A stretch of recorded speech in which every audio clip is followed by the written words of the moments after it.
पूर्णमदः पूर्णमिदं पूर्णात् पूर्णमुदच्यते पूर्णस्य पूर्णमादाय पूर्णमेवावशिष्यते। ॐ शान्ति शान्ति शान्तिः। शङ्करं शङ्कराचार्यं केशवं बादरायणं सूत्रभाष्य कृतौ वन्दे भगवन्तौ पुनः पुनः। ईश्वरो गुरुरात्मेति मूर्तिभेदविभागिने व्योमवद्व्याप्तदेहाय दक्षिणामूर्तये नमः।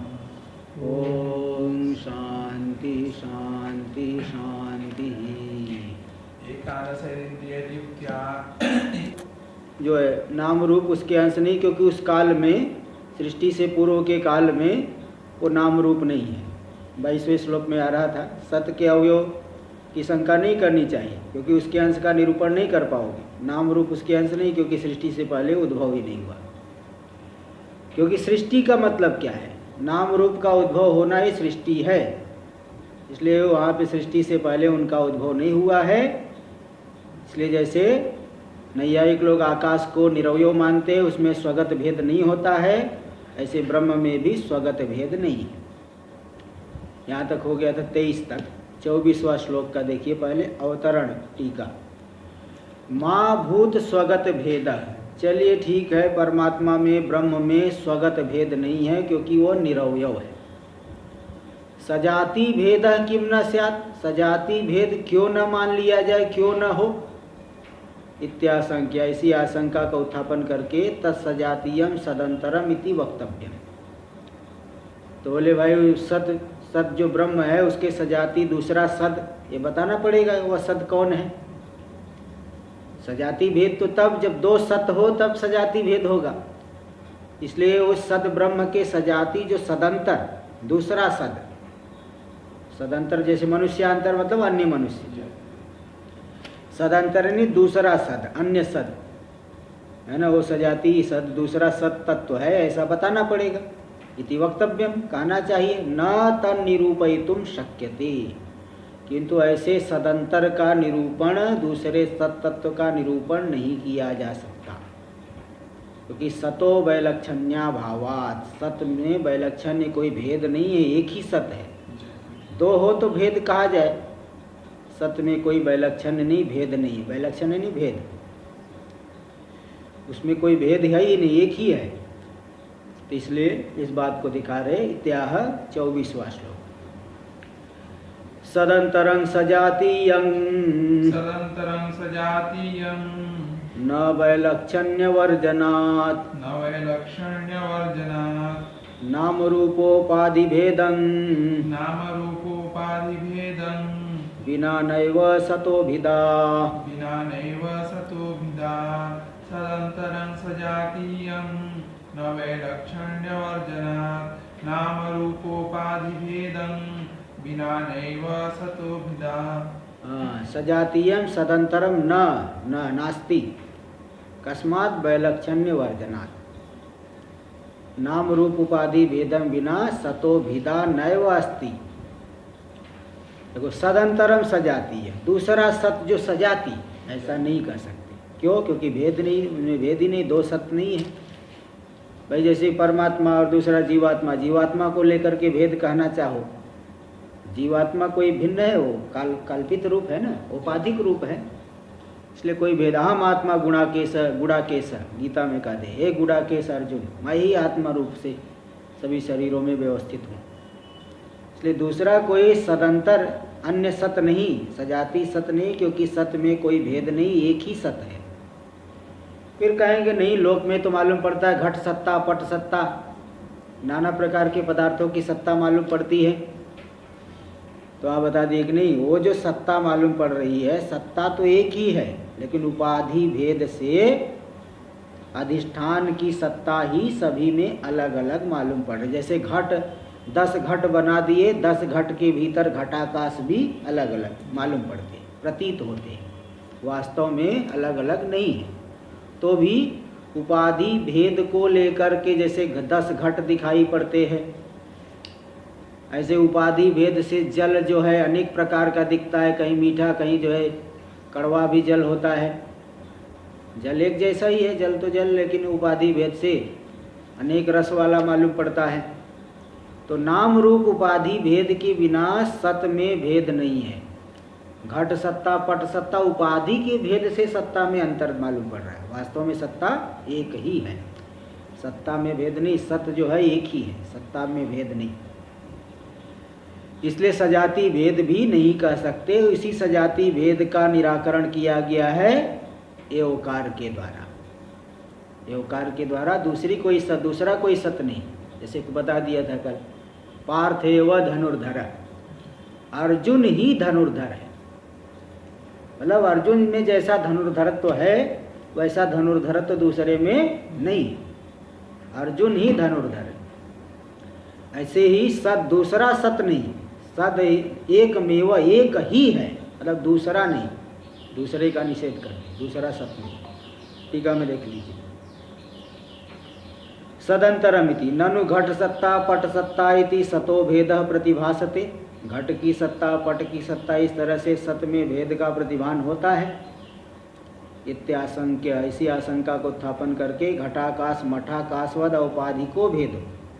बोले वो तो जैसे घटाकाश और मठाकाश, आकाश तो एक ही है लेकिन घटाकाश मठाकाश ऐसा व्यवहार कर लेते हैं हम लोग, तो उसके समान ही औपाधिक भेद है। न स्वतो औपाधिक भेदो भाति न स्वतो भाति। औपाधिक भेद है, स्वतो भेद नहीं भाषित हो रहा है। औपाधिक भेदो न स्वतो भाति, वहाँ पे औपाधिक भेद हो रहा है। सत्ता में स्वाभाविक रूप से भेद नहीं कि अनेक सत्ता है, जैसे मनुष्य अनेक है शरीरों को लेकर के, वो तो उपाधि तो अलग है। देखिए जगत में तो भेद है, जगत में तो एकता कभी दिखा नहीं सकते। भाई पदार्थों को आप मनुष्य को गाय बोल दोगे क्या? गाय को मनुष्य कह दोगे क्या? भाई उपाधि में तो अंतर है, लेकिन जो तत्व है आत्मा है उसमें आप भेद नहीं दिखा सकते। जैसे घट पट आदि में भेद दिखा सकते हो, आकाश में भेद नहीं दिखा सकते। इसी प्रकार उपाधि में ही भेद है, उन वो वास्तव में जो अधिष्ठान में भेद नहीं। इसलिए स्वतो भेदो न स्वतो भाति, स्वतो स्वाभाविक रूप से नहीं, औपाधिक भेद ही भाषित होता है। इसलिए कहते नाम रूपोपाधि भेदम बिना नैव सतो भेदा। नाम रूप उपाधि भेद के बिना सत में भेद नहीं होता है। देखो इस बात को अनुमान के द्वारा दिखा रहे। अत्रायम प्रयोग, इस विषय में यहाँ ये प्रयोग है, अनुमान प्रयोग है। क्या है? सद वस्तु सजाति भेद रहितं भवितुम अर्हति। जो सद वस्तु है सजाति भेद से रहित होने के योग्य है। यानी सद वस्तु में परमात्मा में सजाति भेद नहीं, क्योंकि दूसरा कोई परमात्मा नहीं। क्योंकि उपाधि परामर्शम अंतरेण अभिभाव्यमान भेदत्वात्। उपाधि परामर्श के बिना अभिभाव्यमान अप्रतीयमान भेदत्वात्। उपाधि को लेकर के तो सत्ता में भेद मालूम पड़ रहा है। उपाधि को हटा करके आप भेद दिखा दो। तो उपाधि परामर्श के बिना, उपाधि ज्ञान के बिना अभिभाव्यमान भेदत्वात्, जिनका विभाव्य जो प्रतीयमान नहीं हो रहा है भेद, अप्रतीयमान भेद वाला है, यानी उपाधि के द्वारा ही उसमें भेद मालूम पड़ता है, बिना उपाधि के भेद नहीं मालूम पड़ता। इसलिए वास्तव में सजाति भेद वहाँ परमात्मा में नहीं है, गगनवत आकाश के समान। इसलिए उदाहरण है ना, कोई एक महात्मा यानी ज्ञान उपाधि के ज्ञान के बिना भेद की प्रतीति नहीं होने से, परामर्श नहीं ज्ञान, परामर्श। तो इस तरह से उपाधि के ज्ञान के बिना भेद की प्रतीति नहीं हो रही है। इसलिए औपाधिक भेद मानिए, स्वाभाविक भेद परमात्मा में नहीं। जैसे आकाश का बता दी गगनवती थी। इसलिए कोई एक महात्मा जी थे, कोई एक छोटा बालक आया, पूछा महाराज जी संसार को किसने बनाया? तो उन्हें बता दिया भगवान ने बनाया। उन्होंने कहा भगवान को किसने बनाया? उन्होंने कहा बोले देखो बेटे, इस तरह से समझने की का प्रयत्न करिए कि जो बनाने वाला है वो भगवान है, जो बनने वाला वो जगत। अगर भगवान को भी कोई बना दिया तो अभी जगत अंतःपाती हो गया ना, जगत के भीतर आ गया। इसलिए वो जगत अंतःपाती नहीं, बल्कि वो जगत को बनाने, माया के द्वारा बनाने वाले, तो इसलिए वो जगत नहीं है, उसमें उनमें भेद नहीं। इस तरह से यहाँ दिखा दी। टीका में आगे देखिए, तीसरा भेद है विजाति भेद। भवतु तर्हि विजातीयाद भेद। चलो सजाति से भेद नहीं तो विजाति से भेद मान लो, जगत का भेद परमात्मा में मानो। इत्याशंक्य, इस तरह से आशंका का उत्थापन करके सिद्धांती उत्तर दे रहे हैं कि नहीं, सतो विजातीयम असत, जो सत नहीं हो क्या हो गया, असत। सत से विजाति मतलब असत, असत मतलब तुच्छ। जैसे तुच्छ कौन है, बंध्यापुत्र। बंध्यापुत्र कहीं होता है, कहीं होता है क्या, होता नहीं है। आकाश कुसुम, वो तो है ही नहीं। नर विषाण, मनुष्य की श्रृंग, मनुष्य में श्रृंग होता ही नहीं। तो इस तरह से सत से विजाति अगर कहोगे तो असत हो गया। तो जिसकी सत्ता ही नहीं है उसको लेकर के भेद कैसे होगा। इसलिए ऐसा सतो विजातीयम असत तस्य असत्वेनैव, वह असत होने से प्रतियोगित्वा संभवेन, भेद का प्रतियोगी नहीं हो सकता। कहीं भी भेद है तो उसमें एक अनुयोगी होता है, प्रतियोगी होता है। जैसे कहते यह भिन्न है, यह देवदत्त अलग है, बोले किससे अलग है, उसको प्रतियोगी बोलेंगे। जिसका भेद है उसको प्रतियोगी कहते हैं। तो अगर असत का भेद परमात्मा में है, सत से भिन्न, तो सत से भिन्न तो असत है। असत का जो असत मतलब जो है ही नहीं, वह भेद का प्रतियोगी कैसे बनेगा। उससे भिन्न है परमात्मा, ऐसे कहा, कैसे कहा जाएगा। इसलिए असत्वेन प्रतियोगित्वा संभवेन तत्प्रतियोगी को भेदोपि नास्ति इत्याह। जब असत है ही नहीं जो वस्तु, उसका भेद कैसे कहोगे। कोई वस्तु हो तो उसका भेद इसमें ऐसा कह सकते हैं। वस्तु ही नहीं तो जो है, हाँ, असत नाम की कोई वस्तु ही नहीं है, तो उसका भेद कैसे कहोगे। जैसे कहे मेरा लड़का बंध्यापुत्र से भिन्न है।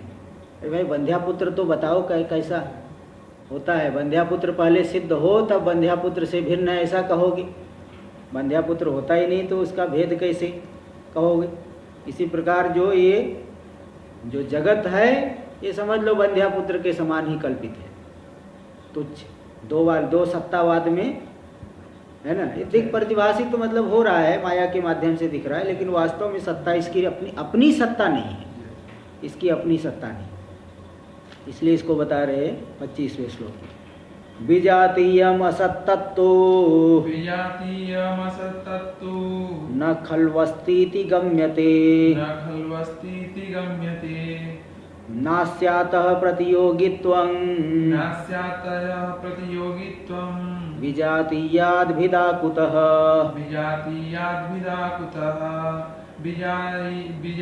विजायीयमसत्तत्तु न खल्वस्तीति गम्यते नास्यातः प्रतियोगित्वं विजातीयाद्भिदा कुतः।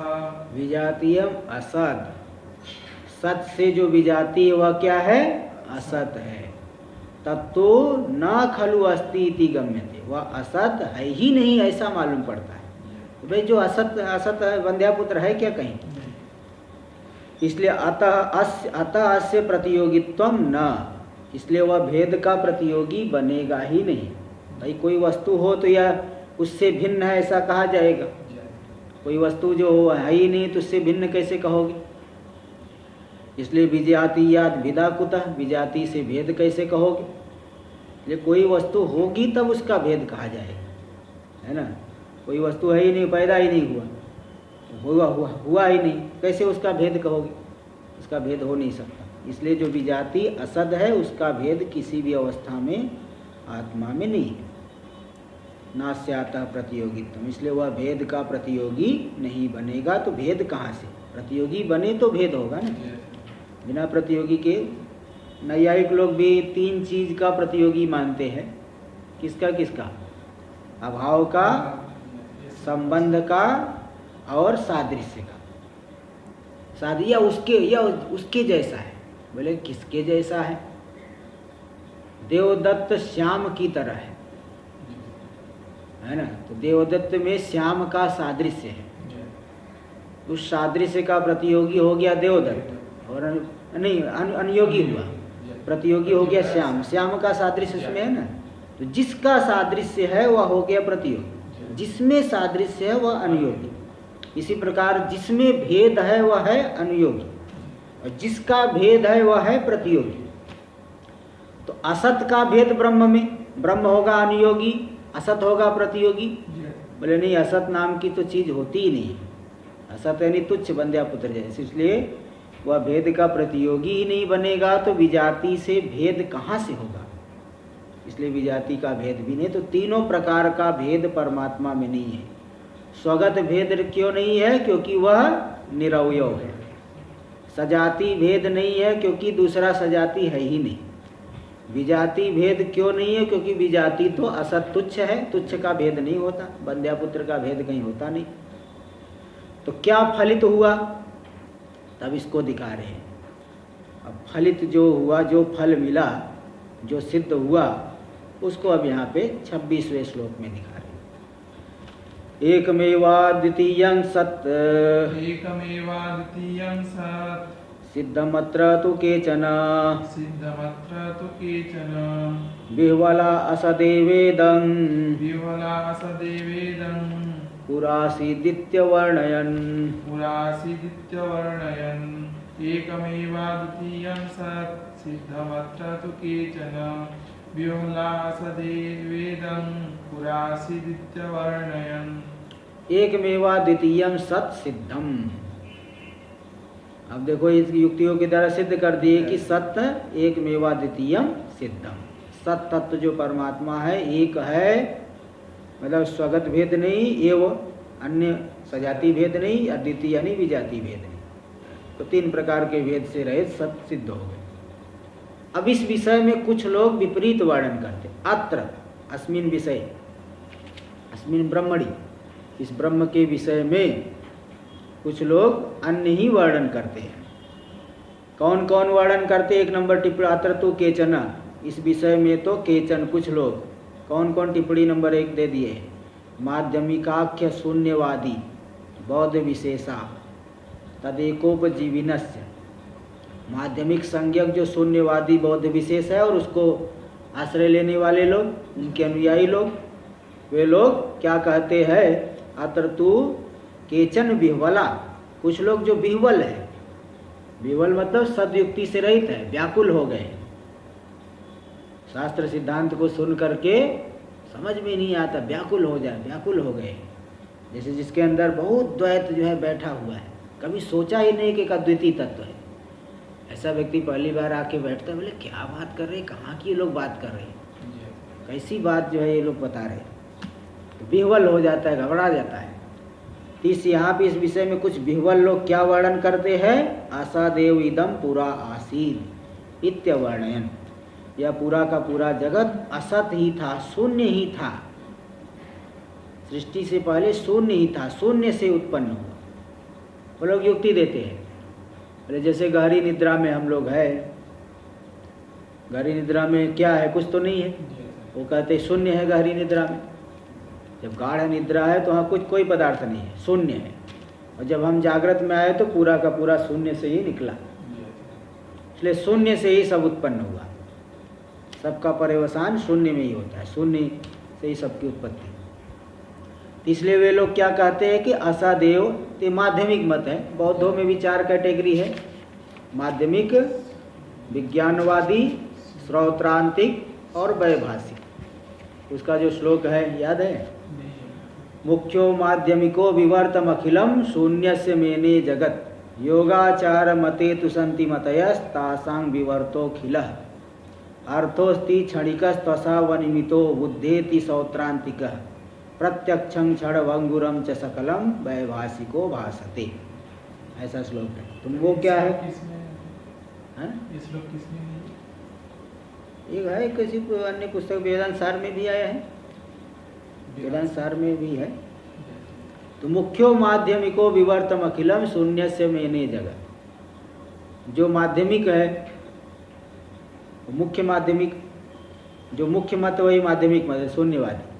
वो क्या कहता है? शून्य का ही विवर्त पूरा जगत है। जैसे वेदांती क्या कहते हैं? ब्रह्म का विवर्त है पूरा जगत। यानी ब्रह्म रूपी अधिष्ठान में परिवर्तन नहीं हो करके माया के माध्यम से पूरा जगत दिख रहा है।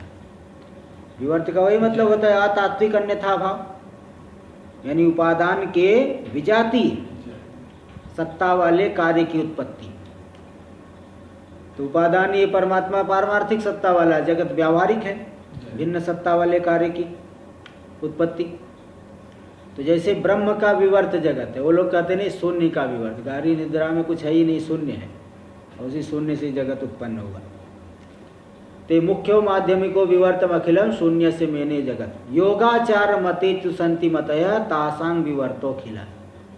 योगाचार ये जो विज्ञानवादी है वो क्या कहेगा, ये क्षणिक विज्ञान, मैं ये जो ज्ञान की धारा चल रही है, गहरी निद्रा में भी विज्ञान की धारा चलती है, गहरी निद्रा में भी मैं होते रहता है।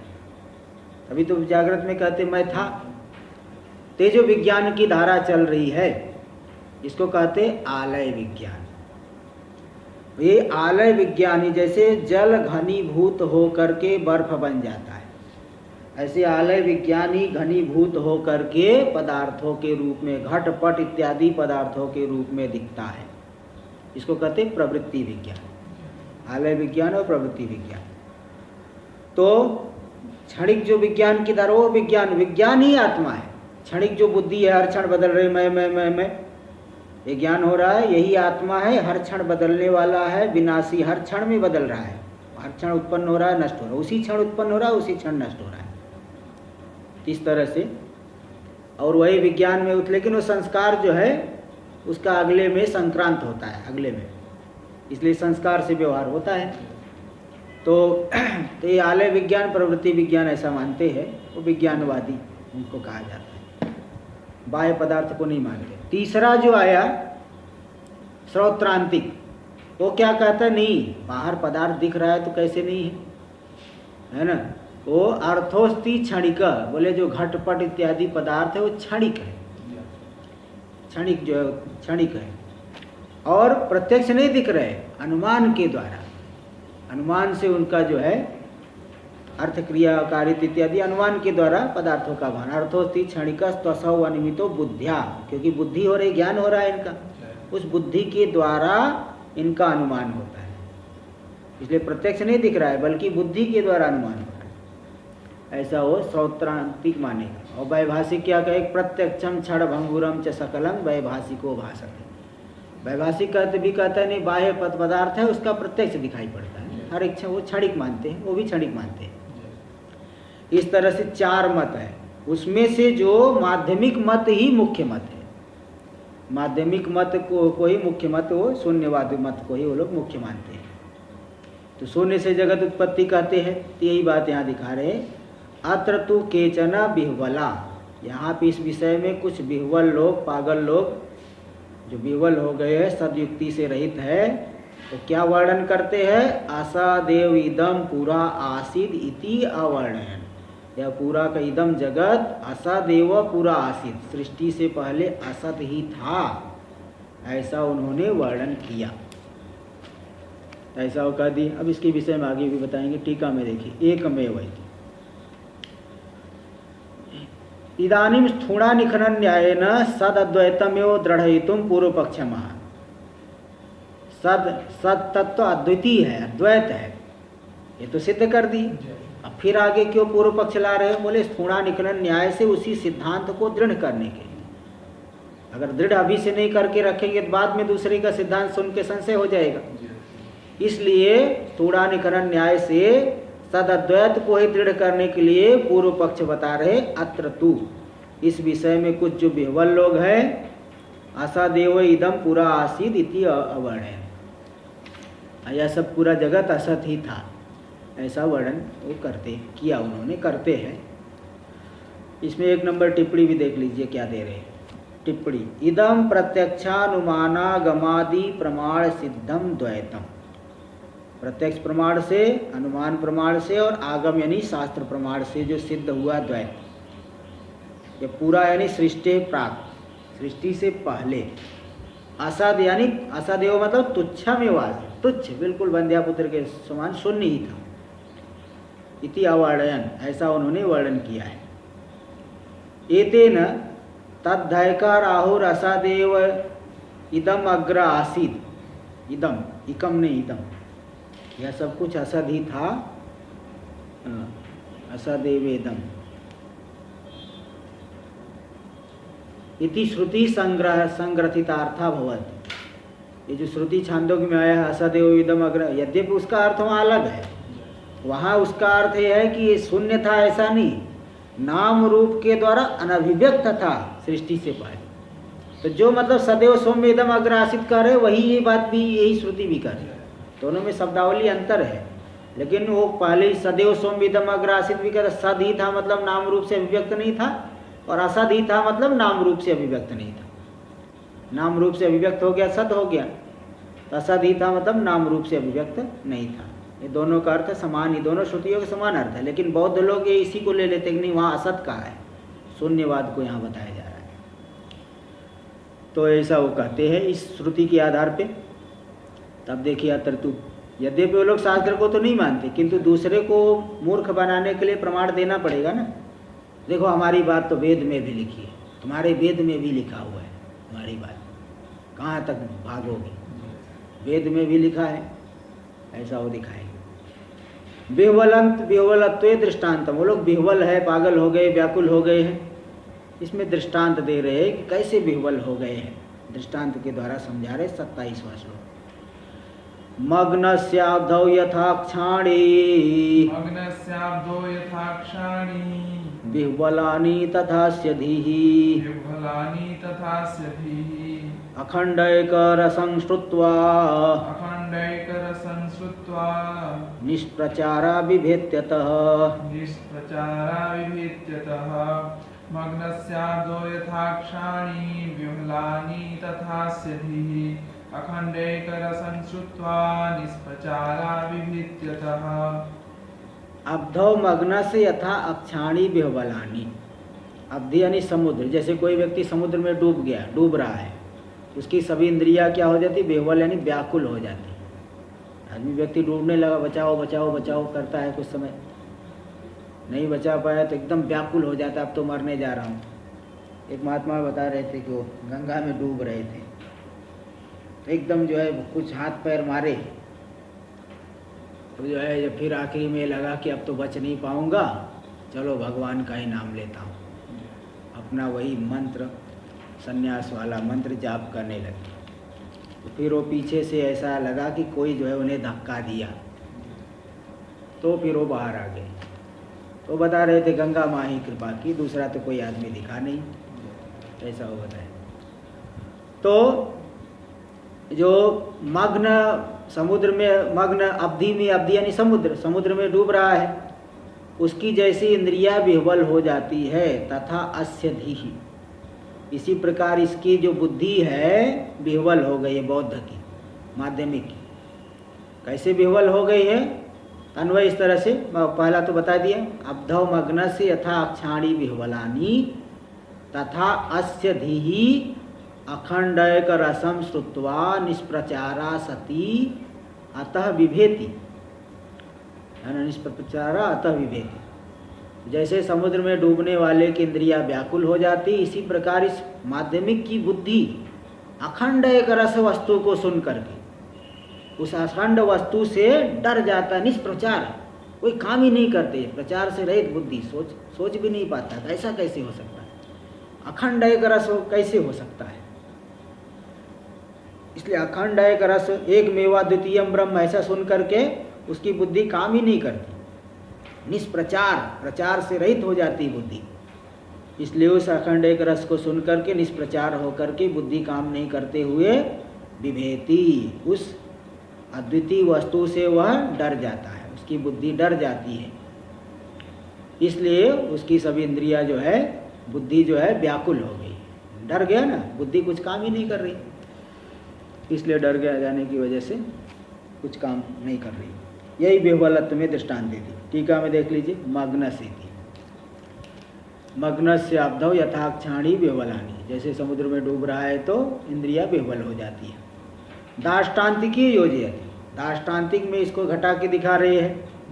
तथा अस्य, अस्य मतलब असदवादी न, जो असदवादी है बौद्ध, असतवादी तो बहुत है, इसलिए जाता एक वचन, कोई एक ही व्यक्ति नहीं बोले, फिर भी बोल दिए जाति में एक वचन है, जाति में है ना। तो जाति में एक वचन दे दी, जैसे कहते एक ब्राह्मण होता है, एक क्षत्रिय होता है, एक वैश्य। एक ही ब्राह्मण होता है क्या? जाति में एक वचन, ब्राह्मण है, क्षत्रिय है, वैश्य, तो ब्राह्मण, तो वहाँ जाति में एक वचन। तो इस तरह से बोले मनुष्य सदा जो है विचार करता है, क्या एक ही विचार करता है क्या? वहाँ जाति में एक वचन लेना पड़ेगा। तो धीर यानी अंतःकरणम अखंडैक रसम वस्तु श्रुत्वा, उसका जो अंतःकरण है अखंड एक रस वस्तु को सुन करके। 2 नंबर टिप्पणी में दे दिए, सदैव सौम्येदम अग्र आसीद एकमेवा द्वितीयम इति श्रुति प्रतिपादित। इस श्रुति से प्रतिपादित अखंड एक रस वस्तु को सुन करके निष्प्रचारा, प्रचार से रहित है ना, कुछ सोच ही नहीं पाता बुद्धि, अरे ऐसा कैसे हो सकता है, अखंड एक रस वस्तु कैसे होगा। जैसे साधारण व्यक्ति जो जगत में बोले अखंड एक रस कैसे होता है, ऐसे कैसे होगा। बोले हमारे लिए तो महाराज जी वो भागवत वाले भगवान ही ठीक है, आप लोग पता नहीं क्या बताते। तो इसलिए अखंड एक रस को वस्तु को सुन करके निष्प्रचार यानी साकार वस्तुनि व अखंड एक रसे वस्तुनि प्रचार रहता। साकार वस्तु में जैसे हमारी बुद्धि काम करती, हम लोग संकल्प विकल्प करते हैं, निश्चय करते हैं, ऐसे अखंड एक रस वस्तु में प्रचार से रहित बुद्धि कुछ भी सोच से रहित हो जाती है। इसलिए अतो अस्माद वस्तुनो विभेति, इस वस्तु से वह भयभीत हो जाती, उसकी बुद्धि डर जाती है, इसलिए बेहुबल कहती है, इसलिए बेहुबल हो गया, पागल हो गया है। वो लोग इसीलिए मनमानी युक्ति लगाते हैं, अद्वैत कैसे होगा, अद्वैत नहीं हो सकता है। क्षणिक विज्ञान की वो विज्ञानवादी कहे कि शून्य से ही जगत उत्पन्न हो रहा है, शून्य का विवर्त है, अखंड एक रस वस्तु कैसे हो सकता है, विवेक। उक्तार्थे आचार्य सम्मतिम दर्शयति, ये जो बात बताई गई इस अर्थ में आचार्य सम्मति भी दिखा रहे हैं कि वे बौद्ध शून्यवादी लोग इसमें भयभीत हो जाते हैं इसको सुनकर। इसको मांडुक्य उपनिषद में भी कारिका में आया है, 28वां श्लोक देखिए। गौणाचार्य निर्विकल्पे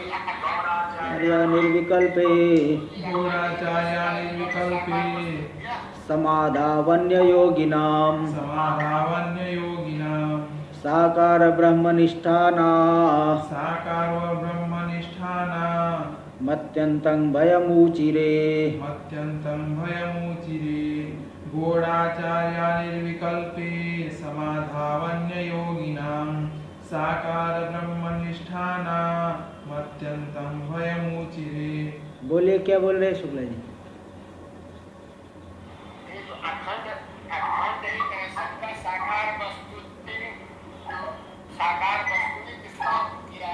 साकार वस्तुनि नहीं, साकार वस्तुनि युवा वो दृष्टांत दिए है ना।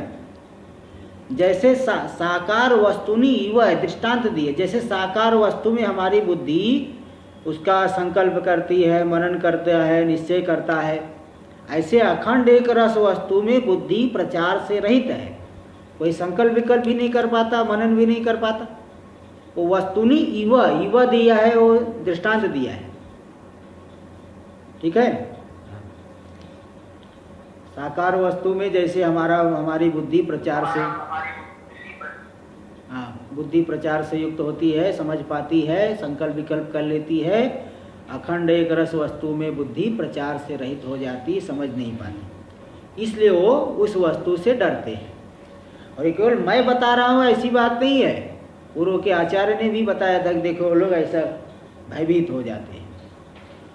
तो आचार्य सम्मतिम दर्शयति गौणाचार्य निर्विकल्प। गौणाचार्य जी, गौणपादाचार्य मांडुक्य कारिका भगवान शंकराचार्य जी के जो दादा गुरु है, जो नारायणम पद्म भवम वशिष्ठम शक्तिंच तत्पुत्र पराशरंच व्यासम सुखम गौड़ पदम महांतम। सुखदेव जी से साक्षात उन्हें विद्या मिली है, गौणपादाचार्य जी। तो ऐसे जो गौणपादाचार्य जी है, उन्होंने बताया मांडुक्य में निर्विकल्पे समाधौ अन्य योगिनाम साकार ब्रह्मनिष्ठानाम अत्यंतम भयमुचिरे। गौणाचार्या अन्य योगिनाम साकार ब्रह्मनिष्ठानाम निर्विकल्पे समाधौ अत्यंतम भयमुचिरे, ऐसा अन्वय करें। गौणपादाचार्य जी उन्होंने कहा है जो अन्य योगी लोग हैं, जो साकार ब्रह्म में निष्ठ है, त्रिपुटी को ही सत्य मानते हैं, है ना, त्रिपुटी को सत्य मानते हैं, तो साकार ब्रह्म में जो निष्ठ है, ऐसे अन्य योगी लोग यानी भेद में सत्यत्व बुद्धि वाले जो लोग हैं, उन लोगों के लिए निर्विकल्पक समाधि में अत्यंत भय का कथन किया। उससे अत्यंत भयभीत होते हैं, बहुत डरते हैं, है ना, अभय, बहुत उसमें डरते हैं। बोले ऐसा कैसे होगा, ये नहीं हो सकता है, इस तरह से वो डरते हैं, इस बात को दिखाए हैं।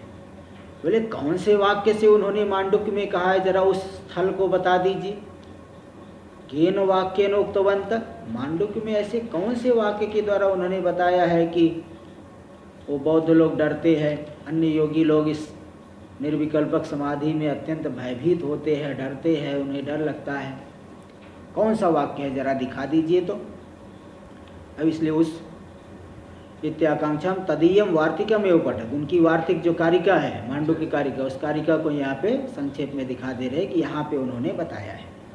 29वां श्लोक, अस्पर्श योगो नामैष, स्पर्शो योगो नामैष, दुर्दर्श सर्वयोगिभिः, दुर्दर्श सर्वयोगिभिः, योगिनो बिभ्यति यस्मा, योगिनो बिभ्यति यस्मा, दभय भयदर्शिनः, दभय भयदर्शिनः, स्पर्श योगो नामैष, दुर्दर्श सर्वयोगिभिः, योगिनो बिभ्यति यस्मा, दभय भयदर्शिनः। एस अस्पर्श योग, देखो जो पूरा वहाँ कारिका आई है, अस्पर्श योगो नामैष सर्वसत्व सुखो हितः, अविवादो विरुद्धश्च देशितस्तम नमाम्य, ऐसा वहाँ पे कारिका आई है। अस्पर्श योगो नामैष, बोले ये जो निर्विकल्पक समाधि है, अस्पर्श योग है ना, अस्पर्श योग ना मैंने किसी भी प्रकार का उसमें स्पर्श नहीं है, निर्विकल्प नहीं, कोई भी विकल्प नहीं है, सारे विकल्पों से रहित, तो किसी भी प्रकार के वस्तु का संस्पर्श नहीं है उसमें।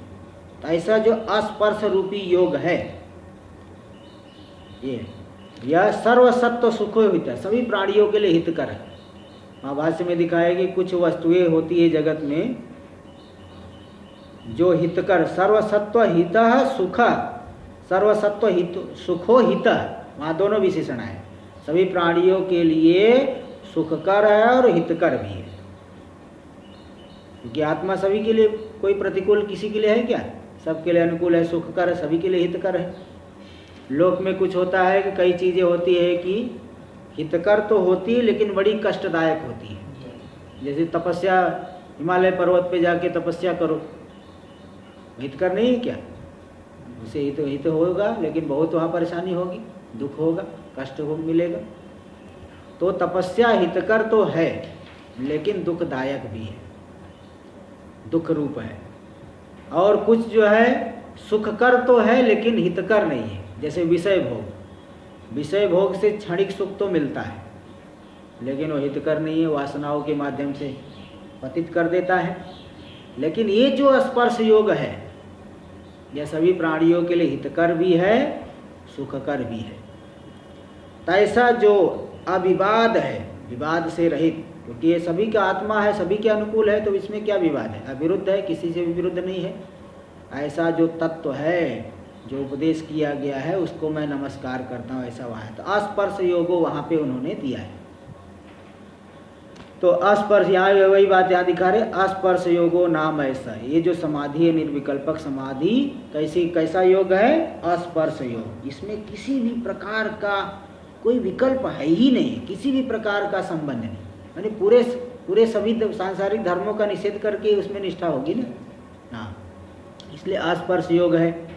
या दुर्दर्शा सर्वयोगी भी, सभी योगियों के लिए वह द्वारा, मतलब जो सगुणोपासक, सगुण में जिसकी निष्ठा है, उनके लिए वह निर्विकल्पक समाधि दुर्दर्श है, बड़े कठिनाई से प्राप्त है, यानी प्राप्त ही नहीं हो सकती, प्राप्त करना उस स्थिति को कठिन है। जो सगुणोपासक, सर्वयोगी से यहाँ लेना सगुणोपासक, सगुणोपासकों के लिए उस स्थिति की प्राप्ति करना बड़ा कठिन है। योगिनो बिभ्यति यस्मात् अभय भय दर्शिना, अभय में वह तत्व तो अभय है किंतु उसमें डर, भय देखने वाले योगी लोग, सगुणोपासक लोग उसमें डरते हैं। जैसे किसी एकांत जगह पे किसी छोटे बच्चे को रख दो, वो भयभीत हो जाता है, भूत आएगा, प्रेत आएगा। एकांत वहाँ कोई नहीं, कुछ भी नहीं, तो भी वो डरेगा। ऐसे अभय तत्व में भी भय को देखने वाले योगी लोग, क्योंकि उनकी सगुण में निष्ठा है, तो उसमें इसलिए उस समाधि से बहुत भयभीत होते, बहुत डरते हैं। इस जगह पे वहाँ पे मांडुक्य में दिखाया गया है। टीका में देख लीजिए, अस्पर्शेति योयम अस्पर्श योगाख्यो निर्विकल्पः समाधि, जो अस्पर्श योग संज्ञक जो निर्विकल्पक समाधि है, ये वह समाधि सर्वयोगी भी, मतलब साकार ध्यान निष्ठ ही, साकार ध्यान में निष्ठ लोग हैं, उनके लिए दुर्दर्शः यानी दुखेन द्रष्टुम योग्य, बड़ी कठिनाई से उस स्थिति की प्राप्त करने योग्य है। मतलब दुष्प्राप, प्राप्त करना बड़ा कठिन है, वो लोग नहीं प्राप्त कर सकते, बहुत कठिन है उस स्थिति की प्राप्ति करना। इत्यर्थ तत्रोपपत्ति में उसमें वो युक्ति दिखा रहे हैं कि कैसे क्यों दुष्प्राप है। तो बोले योगिनो बिभ्यति ही अस्मात् कारणात् योगिनः, मतलब पूर्वोक्त द्वैतदर्शिनः, जो द्वैतदर्शी लोग हैं उस अभय तत्व में, अभय भय शून्य समाधौ, उस भय शून्य समाधि में भी डरते हैं। जैसे उदाहरण निर्जने देशे बाला इव, बालक है किसी निर्जन देश में रख दिए, डरता है, अरे कोई भूत आएगा, प्रेत आएगा। इसी प्रकार उस भय शून्य समाधि में भी, अभय तत्व में भी वे जो योगी लोग हैं, द्वैतदर्शी लोग हैं, उस बालक के समान ही बाला इव भयदर्शिनो, भय हेतुत्वम कल्पयंत, भय हेतुत्व की कल्पना करते, अस्माद अस्पर्श योगाद भीतिम प्राप्नुयन्ति, इस अस्पर्श योग रूपी निर्विकल्पक समाधि से भयभीत होते हैं, निर्विकल्पक से वो डरते हैं। ऐसे ये तो बहुत बड़ी बात है, किसी आदमी को बोलते थोड़ा ध्यान करो, वो बैठ ही नहीं पाएगा 5 मिनट पहले अगर नहीं किया है तो, निर्विकल्पक तो बहुत दूर की बात हो, इसलिए वो बहुत डरते हैं। किस तरह से ऐसा बताए। इसी प्रकार हाँ योगिना पे वो टिप्पणी तो दिए है, वही बता, नान्ता प्रज्ञम न वही प्रज्ञ इत्यादि मांडुक उपनिषद कारिका अनुवादोयम, है ना, वह अंत प्रज्ञ नहीं, बहिष्प्रज्ञ नहीं, उभयता प्रज्ञ नहीं है, मतलब वहाँ निर्विकल्पक तत्व वहाँ पे उस कारिका में भी दिखाया गया है। तो इसी बात को यहाँ अनुवाद करके दे दिए, आगे हम लोग कल करेंगे। ओम पूर्णमदः पूर्णमिदं पूर्णात् पूर्णमुदच्यते पूर्णस्य पूर्णमादाय पूर्णमेवावशिष्यते। ओम शांति शांति शांति। शंकरं शंकराचार्यं केशवं बादरायणं सूत्रभाष्य कृतौ वंदे भगवन्तौ पुनः पुनः।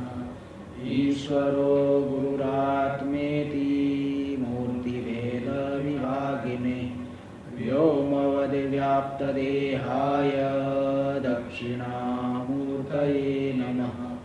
ओम शांति शांति शांति।